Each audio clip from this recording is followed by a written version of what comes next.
Welcome to Keep Going, a podcast about failure and success, hosted by John Biggs.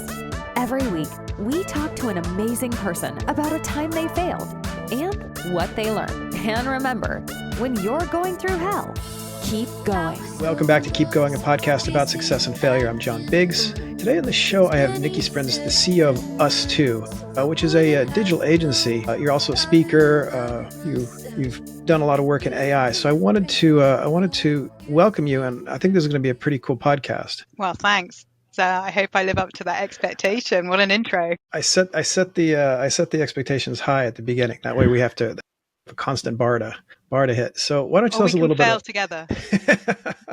I mean, that's usually what I do by myself. So, but usually if I have somebody helping, I think it's okay. Tell me about ustwo a little bit. Yeah, sure. Okay, so we are, as you said, a digital product studio. We were founded in London over 20 years ago. We are employee owned. We're also a B Corp, and we've got locations in London, New York, Portugal, Malmo, which is just across the bridge from Copenhagen in Sweden, and also in Tokyo. And essentially we work for a myriad of organizations, brands, helping them create breakthrough products for their clients. And we're particularly interested in engagement, behavior change, using AI responsibly, and ultimately making things that improve people's everyday lives. So I wanted to talk a little bit about when we first started discussing this, there was a discussion of like the idea of stop disrupting, start caring, which I think is kind of important now. I feel like the moment for disruption was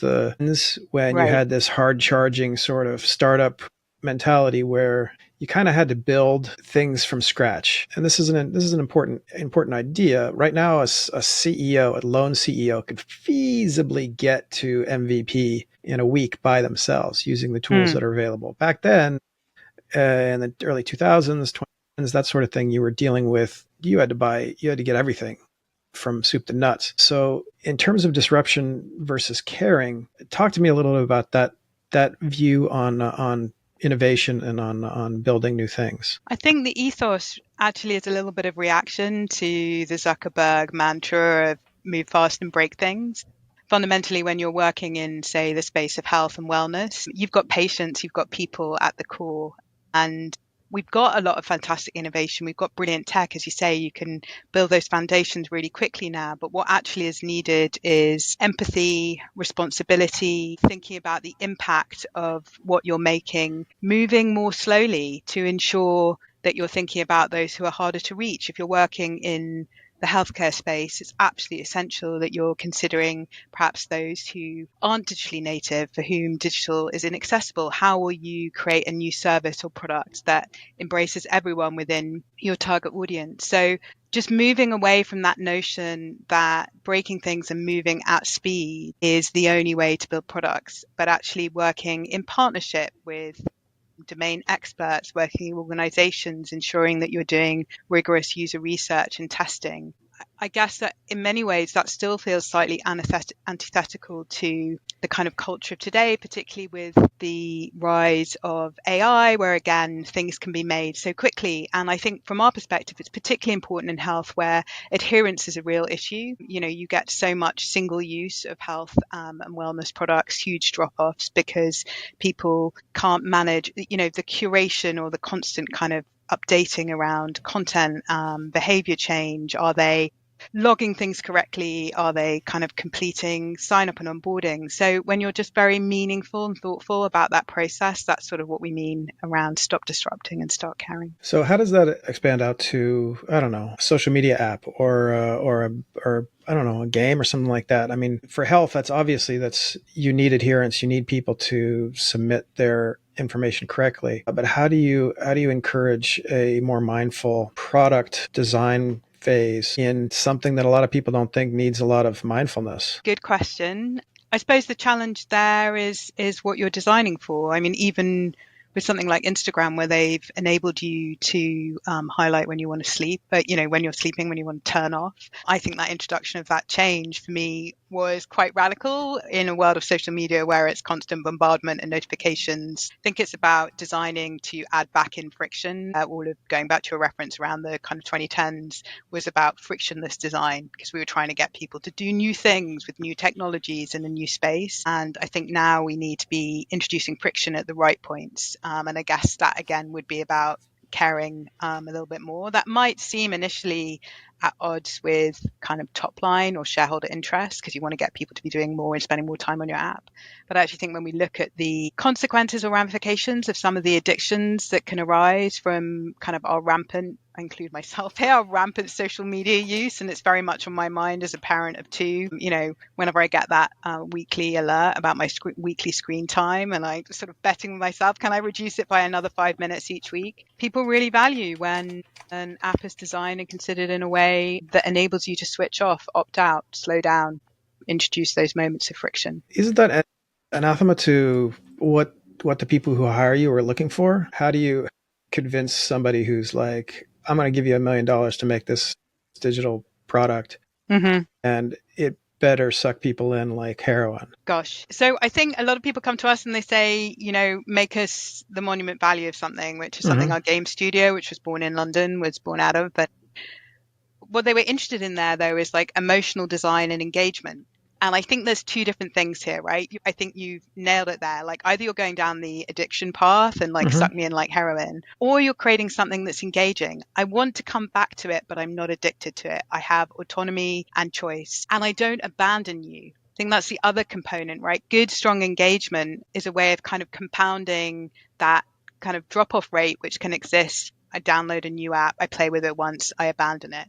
Actually creating something that has long-term engagement and delivers ROI over time. So even if, say, we were working with a weight loss calculator, say, and actually you want to be designing for something that even when someone has achieved their goal in a year's time, when they're going to a new wedding or they're going on a holiday and they'd like to re-engage with that pattern of thinking about their nutrition, we've designed something that's engaging enough that they'll return to it. So I think it's about engagement and emotional connection and playfulness, which is different to like, oh my God, I need my hit right now. Okay. Yeah. I mean, I get the Monument Valley versus Twitter argument. The Monument Valley was almost like mist in its beauty and it's like simplicity, that sort of thing. And then, and what they're proposing is something that's sort of like like the dopamine hit. What about ethical AI? What about emotive AI? A lot of people are using it now just as a kind of like a helpmate sort of thing. Write me this code, give me this chunk of text. What are you guys thinking in terms of how the future of this is going? I mean, AI is part of our lives now, right? And I think, I was a skeptic's too strong a word. I was kind of curious, but skeptical at the same time initially.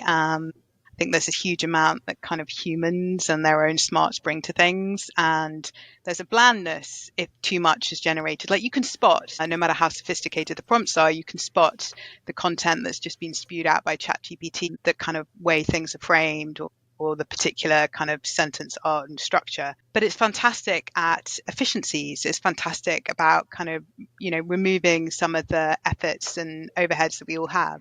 And so our approach is really, we've been thinking about things, we talk about principles around responsible. So for ethical design, transparency, and proactive safeguards to ensure that AIs we're using work for everyone, not just a few. And we want to be really focused about how we use it. Gen AI is a kind of brilliant general purpose technology, but we want to keep the scope tight when we're involving it and get really clear, okay, this is fantastic about drafting a new PRD and really good at helping us do planning, but actually we want to be really clear about the tech we're building, or, designs can feel really flattened and in the sea of sameness. Let's make sure maybe we use AI for idea generation, but actually we're creating all the designs ourselves. We've got to make sure that it's explainable so that both our clients, but ultimately their clients, right, the customer, the users, can understand how we've been using AI and it's a really clear and transparent way. And then we talk about sort of originally we were talking a little bit about emotive AI. I've sort of morphed that a bit more into adaptive AI. So thinking about products that can be empathetic, contextually aware, responsive to users, and sort of driving a deeper engagement and value exchange between the user, the product, and ultimately the organizational brand behind them. So those, I guess, are 4 principles that we think about. And at the moment, we've been running a couple of different experiments. Last year, we made something called Sproutiful, which was, gut health, and everyone's microbiome is very much in the zeitgeist. And we were exploring how we could use multimodal AI to capture what you ate every day, and basically try and achieve eating 30 plants a day. So you could take a photo, the AI would let you know, you've got 4 seeds, 5 spices, vegetables, whatever.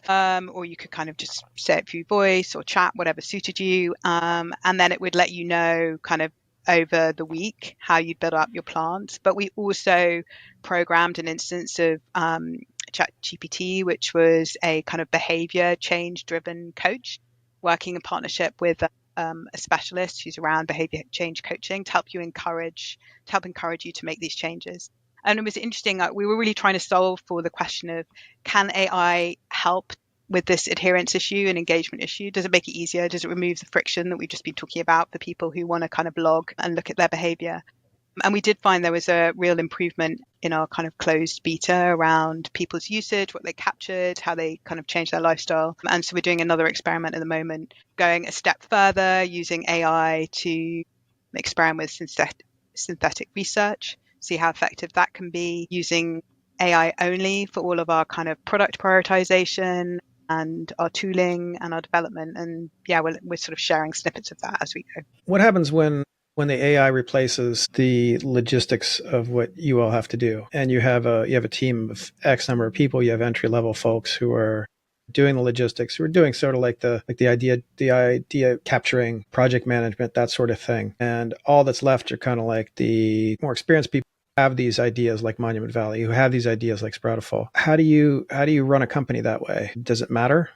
And how do you grow experience for folks who are entry level and might be assigned, here, this is a document that we need to put in this format to send to the client, when you can do that instantly now? John, I think about this dystopian future a lot, because I think it's multifaceted. The biggest concern I have, and I don't have a clear answer to all these problems, but I think the biggest concern I have is, how are we training the next generation of the workforce, right? When we were learning, we'd come in, you'd learn. First of all, you'd be physically in an office. I mean, I am in one at the moment, but we're not all in every day. So the pandemic has changed that. So already the next generation of workers are losing out on that mentorship and seeing people day to day. That's I think, challenge one that we're already facing that AI had nothing to do with. The second thing is that fundamentally, those entry level jobs, as you just said, in some cases are being deemed to be easily replaced by AI. So there's a whole heap of people coming up who are missing out on their first kind of 1 to 3 years in the job, but actually you still need the midweight or the senior or the lead, or as you're saying, the person who's coming up with that ideas. So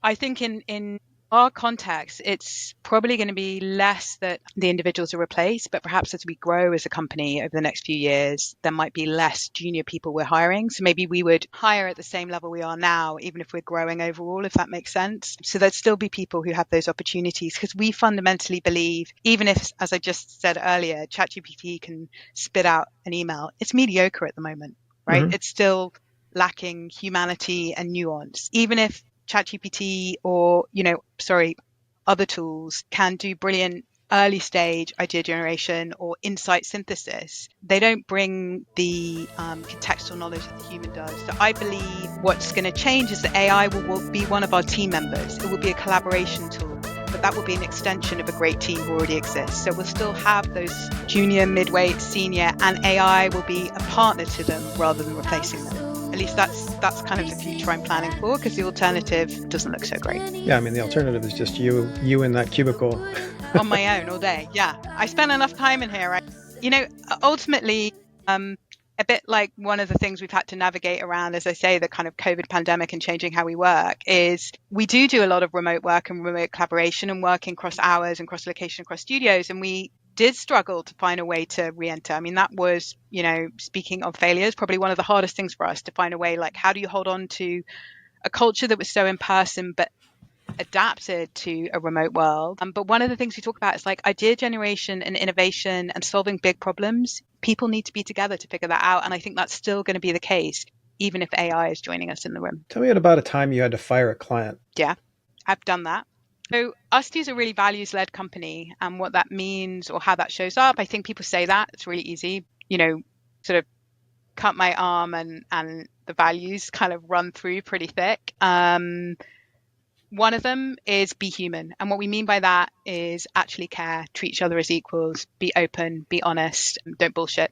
And a result of that is that people at ustwo make lifelong friendships, which is great. But the other result of that is that if clients shout at our people, swear at our people, are aggressive, are undermining, then we don't want them as clients. That's just not a basis for a good relationship. So we were doing some really great innovation work with a client. We really loved the project. They wanted to work with us on the next stage, and we said no, thank you. So it was an abusive kind of situation. Abuse is strong, like a values alignment clash, Yeah, right? yeah. There are some cultures that might be more male dominated that it might be totally okay to raise your voice in a context. It's just not how we speak to each other at ustwo. And how do you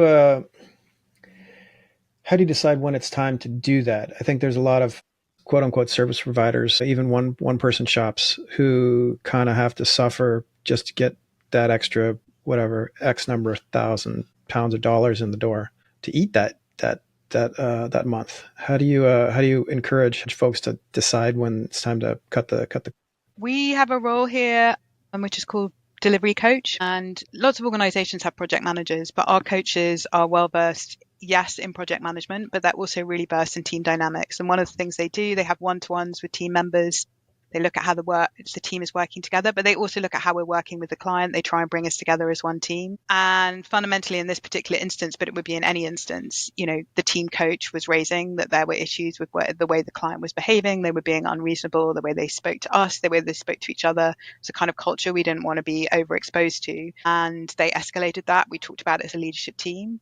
I have, made a mistake in the past. Years ago, we had a client who had a very big, verbose, kind of energizing on a great day. Amazing, like a superb, highly now very successful entrepreneur. But there were times that she spoke to team members in a way that wasn't acceptable, and we didn't move fast enough. We didn't fire that client. So I think it is hard because as you say, my responsibility is to make sure that everyone at ustwo can pay their bills, their rent, their mortgage, their food bills. Mm-hmm. And so you do always have to weigh that up. But I think we have a culture that's open enough that we can say, look, this is going to be a really tough month, but actually we couldn't keep this client because of the way they were behaving. Interesting. I think maybe in a different culture, and that's why I come back to values, there'll be other organizations that the value is something else. There's an organization that I really respected that one of their values was action this day, and I loved it. They got shit done every day, excuse my language, but they didn't have a value that was about being human. That's one of our core values. Our two founders, Mills and Sinks, wrote those values, and as CEO, I'm a guardian of those values, and it would be at odds with us too if we were to continue working with someone that people didn't feel comfortable with. So be human is the most important aspect of. Can you put that contractually somehow? Does it work? Yeah, I mean, we have our values. We have a code of conduct, mm-hmm. and it was recently updated, and we share that code of conduct with our clients. Our values are enshrined. They're broad. There are 5 values. One of them equally as important is raise the bar. That means good enough doesn't cut it. We've always got to be trying to improve. That's important to our clients, right? That means the team is totally delegated to doing their best work. But you can do your best work and still be reasonable with each other. Wonderful. Well, this has been super. I really enjoyed this. I've been thinking about this a lot for folks who are basically solo founders, that sort of thing. Like how do you navigate the world like a bigger organization? And I think you've given us a lot of tips there. John, well, thanks. I enjoyed it. You you pull any punches. You put me on the spot there. So thanks for the really good, tough questions. I enjoyed it. Well, I could tell from your accent that you're from Chicago. So I could tell that you're used to being roughed up a little bit in interviews. All right. This has been Keep Going. I'm John Biggs. We will see you next week. Bye. Thank you for listening to Keep Going, a podcast about success and failure. Remember, Keep Going is entirely listener supported. If you're listening to this, please head over to keepgoingpod.com, where you can subscribe to the podcast for as little as $5 a month. This is a labor of love, and every little bit helps. Thanks for listening.